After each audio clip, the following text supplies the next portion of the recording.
Car Dieu a tant aimé le monde qu'il a donné son Fils unique, afin que quiconque croit en lui ne périsse pas, mais qu'il ait la vie éternelle.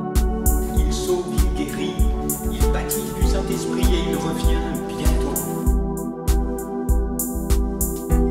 Et que servirait-il à un homme de gagner le monde entier s'il perdait son âme? Prépare-toi à la rencontre de ton Dieu. Au travers de ces moments où la parole est prêchée, vous pouvez saisir la guérison, la délivrance, le pardon de vos péchés. Vous pouvez saisir cette parole comme étant la vie qui passe en cet instant pour vous. Salut à vous, chers amis, frères et sœurs, heureux d'être ensemble pour partager l'Évangile, parce que l'Évangile, c'est la puissance de Dieu. Et pendant ces moments, vous pouvez saisir ces paroles comme étant des paroles de foi et saisir la vie qu'il y a en elles, saisir certainement un plein baptême dans le Saint-Esprit. Il est encore question de lui aujourd'hui, parce que lui vous conduira dans toute la vérité. Et j'aimerais que vous soyez bénis par ces paroles. Et merci pour tous vos soutiens déjà apportés. Merci à l'œuvre de Dieu, parce que l'œuvre de Dieu va grandissante au travers de tous ces réseaux sociaux, de YouTube. L'évangile est prêché par le monde entier dans la francophonie. Et nous bénissons Dieu pour cette possibilité que l'évangile se répande encore. J'aimerais avec vous partager ces phrases de l'évangile dans l'évangile de Jean, au chapitre 16, verset 12. C'est Jésus qui parle et il dira « J'ai encore beaucoup de choses à vous dire, mais vous ne pouvez pas les porter maintenant. Quand le Consolateur sera venu, l'Esprit de vérité, il vous conduira dans toute la vérité, car il ne parlera pas de lui-même, mais il dira tout ce qu'il aura entendu, et il vous annoncera les choses à venir. Il me glorifiera parce qu'il prendra de ce qui est à moi et vous l'annoncera. Tout ce que le Père a est à moi. C'est pourquoi j'ai dit qu'il prend de ce qui est à moi et qu'il vous l'annoncera. Encore un peu de temps et vous ne me verrez plus. Et puis encore un peu de temps et vous me verrez, parce que je vais au Père. Amen. Alléluia. Ce sont là, bien sûr, les paroles de Jésus lui-même, qui fait cette déclaration, qu'il a bien sûr beaucoup de choses à nous dire, qu'il veut encore nous enseigner, mais vous savez que nous ne pouvons comprendre ce qui est à notre portée, et simplement sachez que Dieu est maître du temps. Il est le maître du temps. Pour lui, un jour est comme 1000 ans, et il est maître aussi des circonstances. C'est lui qui conduit toutes choses à la perfection. C'est lui qui dirige, et il veut encore nous enseigner, nous apprendre. Et même s'il y a des choses que nous ne pouvons pas comprendre, je ne me hasarderai pas dans certaines études de l'Apocalypse. Ce n'est pas mon domaine. Je suis qu'un évangéliste amenant et ayant amené quelques personnes au Christ Jésus. Je laisse ça aux sages et aux docteurs, la possibilité, eux, de prêcher l'évangile, de parler de choses quelquefois très compliquées et de nous éclairer. Et bien sûr, il y a le Saint-Esprit, et le Père a donné 5 ministères afin que nous puissions, les uns et les autres, avoir notre domaine de prédication et enseigner tout le peuple de Dieu, et afin de les instruire dans la connaissance et la sagesse de toute la vérité.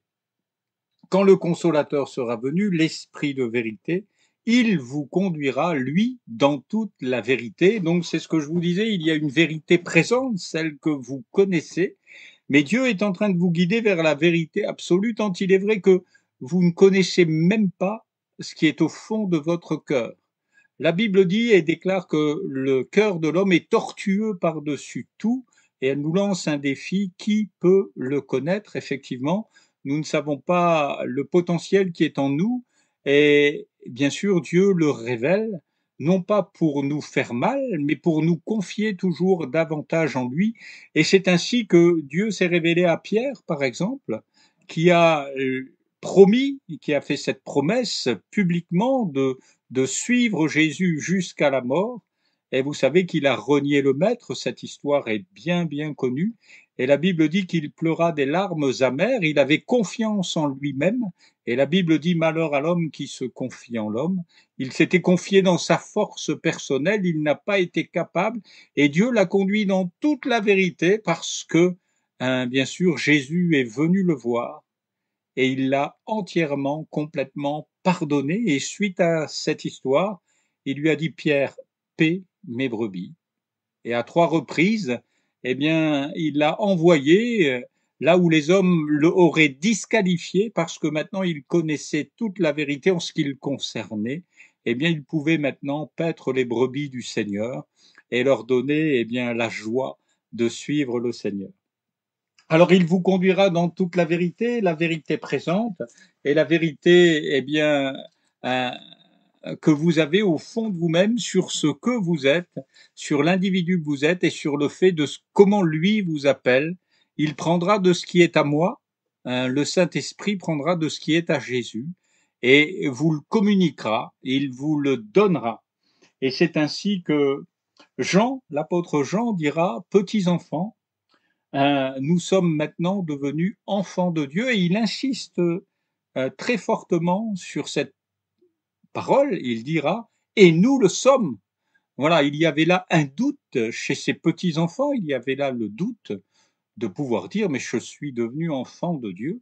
Et Jean a cette déclaration formelle, il insiste, et le Saint-Esprit est là pour vous convaincre que vous êtes devenus enfants de Dieu. Si vos péchés ont été pardonnés, si vous avez été lavés, purifiés, si vous êtes fait baptiser au nom du Père, du Fils, du Saint-Esprit, si vous avez accepté Christ en vous, si vous marchez par la foi, vous êtes maintenant devenu un fils ou une fille de Dieu et vous avez accès, un libre accès auprès du Père. Et les choses sont tout à fait différentes, même dans vos prières et dans votre relation. C'est quelque chose de bien différent d'être, eh bien, quelqu'un qui connaît le maître de la maison et d'être un des fils de la maison. Et bien sûr, le comportement est tout à fait différent, l'affection est différente, et bien sûr, l'amour de Dieu brûle dans nos cœurs par le Saint-Esprit, et au travers du Saint-Esprit, nous crions Père, Père, en fait, Abba, Père, nous crions, et nous nous blottissons dans les bras du Père, parce que Dieu est un Père, il a voulu un peuple, mais avant toute chose, il a endossé, il a voulu, eh bien, que nous soyons appelés ses enfants, et ce qu'il veut par-dessus tout, au-dessus de tout, c'est vous serrer dans ses bras, quand bien même vous seriez lépreux. Jésus n'a pas été entaché par le lépreux, mais il a guéri le lépreux, et chose extraordinaire, cet homme a été purifié, parce que Jésus a déclaré, je le veux, sois pur. Il n'a pas dit je le veux, sois guéri seulement, mais il a dit je le veux, sois pur. Et cet homme atteint par la lèpre a été purifié. Galates 3 nous informe et nous invite, nous ne sommes plus sous la loi de Moïse, mais nous avons maintenant la foi en partage. Et bien sûr, c'est par la foi que nous pouvons croire que Dieu est devenu notre Père et que nous confessons cette prière, notre Père qui êtes aux cieux, peut-être l'avez-vous déjà fait, mais avez-vous pas réalisé que Dieu n'est pas un grand juge avec sa toge noire en train de vous regarder d'un air sévère et en train de compter tous votre manière de penser et votre manière de faire. Non, non, non, non. Dieu est un Père. Exactement comme dans la parabole du fils prodigue, c'est lui qui vient vers vous. Beaucoup d'hommes pensent qu'ils se sont approchés de Dieu. Plus j'avance, plus je m'aperçois que c'est Dieu qui s'est approché de moi, puisqu'il déclare qu'il m'a aimé le premier, alors que nous n'étions dignes d'aucune affection, étant des menteurs, tricheurs, voleurs, cupides, ayant des pensées de toutes sortes, de toute espèce de fraude, de souillure. Eh bien, Dieu nous aime déjà, et ce qu'il veut, bien, c'est nous chérir et nous montrer que l'amour mène véritablement à la sanctification. Vous savez, c'est l'amour qui nous purifie, c'est l'amour qui nous lave. Dieu a tant aimé le monde qu'il a fait couler le sang pour vous nettoyer. Et une fois que vous êtes nettoyé, ce n'est pas pour vous abandonner là, mais c'est pour vous conduire dans toute la vérité. Galates 3 dit que nous ne sommes plus sous la loi de Moïse. Si vous essayez de suivre un seul commandement de la loi, mais vous êtes déjà sous la malédiction, parce que la loi a été donnée pour convaincre de péché, mais la grâce est venue par Jésus-Christ pour que vous vous serriez dans les bras d'un Père et pour que vous reconnaissiez simplement « j'ai besoin de toi ». Tous ceux qui sont approchés de Jésus en exclamant leurs besoins d'une manière ou d'une autre, soit en le touchant par derrière, soit en criant après lui, fils de David, et tout cela ont obtenu miséricorde, ont obtenu la guérison, le pardon. Pourquoi ne le saisiriez-vous pas en cet instant, ce pardon, cette guérison, puisqu'il est le même, hier, aujourd'hui, éternellement? Jésus vous donne cette capacité au travers de ces quelques mots, de cette écoute sur Internet, eh bien, de saisir par la foi ce plein pardon et d'entrer dans sa présence. Par contre, nous avons tous une copie différente. Vous savez, en classe, quelquefois, on essaie de jeter un œil sur la copie du voisin et la Bible dit que nous sommes conduits par l'Esprit, non pas pour avoir la même copie que le voisin. D'ailleurs, Pierre dira à propos de Jean qui est à côté de lui, et lui, Seigneur, qu'est-ce qui lui arrivera? Et Jésus lui dit, mais vous n'avez pas la même copie, la même route à parcourir, et peu importe s'il demeure, peu importe s'il est à côté de moi, toi, viens et suis-moi. La vie chrétienne, c'est pas la copie conforme d'un acte religieux à multiplier, à recréer, mais la vie chrétienne, c'est vraiment une marche selon l'esprit où Dieu vous conduira dans ce que vous avez à faire. Et vous n'aurez jamais la même chose que moi à faire et je n'aurai jamais la même chose que vous à faire. Les copies sont différentes et si vous prenez les exemples d'Actes des Apôtres, Pierre a eu une vie et une marche bien différentes de l'apôtre Paul, par exemple. Ils ont été tous les deux conduits par le Saint-Esprit. L'Écriture nous le déclare dans les Actes des Apôtres, que je vous invite à lire et que vous pouvez baptiser actes du Saint-Esprit au travers des apôtres. Et vous verrez que Pierre, par exemple, a eu une vision.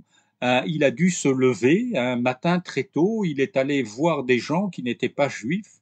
Et la Bible nous dit que, alors qu'il prêchait ces paroles, au moment où il leur parla, eh bien, la Bible nous dit, ils furent tous baptisés du Saint-Esprit. Il était en train de leur dire, les prophètes parlant par le Saint-Esprit ont annoncé d'avance que quiconque croit en Jésus-Christ reçoit par son nom le pardon des péchés. Et bien sûr, le Saint-Esprit met toujours en évidence le fait que Jésus a payé nos péchés. Il s'est chargé de nos maladies, il a pris nos péchés. Et Dieu ne veut pas vous voir dans la souffrance ou dans l'abattement, mais il veut bien sûr vous relever, quelle que soit la cause de votre chute et l'endroit de votre chute, quelle que soit votre trahison, quels que soient vos méfaits. Eh bien, Dieu est le Dieu qui a guéri même ce malfaiteur à Golgotha. Vous savez que les deux malfaiteurs l'ont injurié et il y en a un qui, à la fin de sa vie, est revenu sur ses injures et a dit, mais souviens-toi de moi quand tu seras dans ton règne. Et Jésus a dit, mais aujourd'hui même, tu seras avec moi dans le paradis. La foi était née dans le cœur de cet homme pendu à la croix, dans la souffrance. La foi était née en un Dieu tout-puissant qui est miséricordieux et qui l'a secouru au dernier moment. Il n'a pas eu le temps ni de se faire baptiser, ni de quoi que ce soit, ni de payer sa dette. Mais cet homme, un jour, je le verrai dans le paradis de Dieu. Ça, c'est une assurance. Avez-vous l'assurance et voulez-vous être conduit par l'Esprit comme ces hommes que vous pourrez découvrir dans les Actes des Apôtres l'ont été? Je prie maintenant pour vous. Je te bénis, Seigneur, pour ces amis, ces frères et sœurs, ceux et celles qui ont tellement besoin de guérison, de consolation. Je les bénis en ton nom afin qu'ils soient secourus, sauvés, qu'ils se sortent des pièges du diable où ils sont tombés, hein, qu'ils se relèvent comme des fils et des filles et qu'ils puissent entrer dans ta maison en criant Abba Père. Je les bénis en ton nom afin qu'ils soient secourus et que ton nom soit glorifié, Jésus. Amen. Que Dieu vous bénisse. À bientôt.